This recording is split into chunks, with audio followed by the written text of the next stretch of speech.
వెలిసినటువంటి శ్రీ వెంకటేశ్వర దేవాలయం వారి ఆశీస్సుల కోసం వచ్చేటువంటి భక్తుల సంఖ్య ప్రతిసారి పెరుగుతూ ఈ వైకుంఠ ఏకాదశి సందర్భంగా వేల సంఖ్య లోపల భక్తులు దేవాలయానికి రావడం అనేది నిజంగా ప్రజల్లో రోజు రోజుకు పెరుగుతున్నటువంటి భక్తి భావన, సంస్కృతి సాంప్రదాయాల్ని ముందుకు సాగించాలనేటువంటి ఆలోచన విధానానికి నేను భక్తులందరికీ కూడా శుభాకాంక్షలు, అభినందనలు తెలియజేస్తూ ఆ దేవదేవుని ఆశీస్సులతో దుబాక్ నియోజకవర్గం జిల్లాలో బాగా అభివృద్ధి చెందాలని, మిగతా నియోజకవర్గాలతో పోటీపడే రీతిలోగా ఇక్కడి ప్రజల యొక్క సుఖ సంతోషాలు, అష్టైశ్వర్యాలు పెరగాలని మనస్ఫూర్తిగా భగవంతుని ప్రార్థన.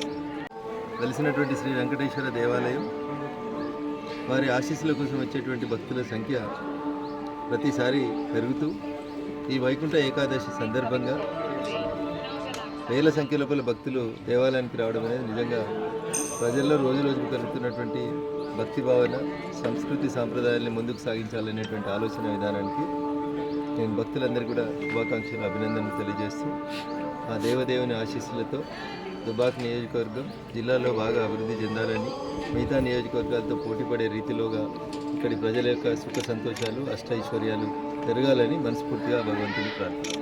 చరిత్ర సృష్టించినోడు ఇప్పుడు ఆ చరిత్రని తిరగరాయబోతున్నాడు. అబద్ధాల గోడల్ని బద్దలు కొట్టి నిజాలను రాగా మీ ముందుంచబోతున్నాడు. నిజమైన వార్తల కోసం వెంటనే డౌన్లోడ్ చేసుకోండి రా యాప్ని.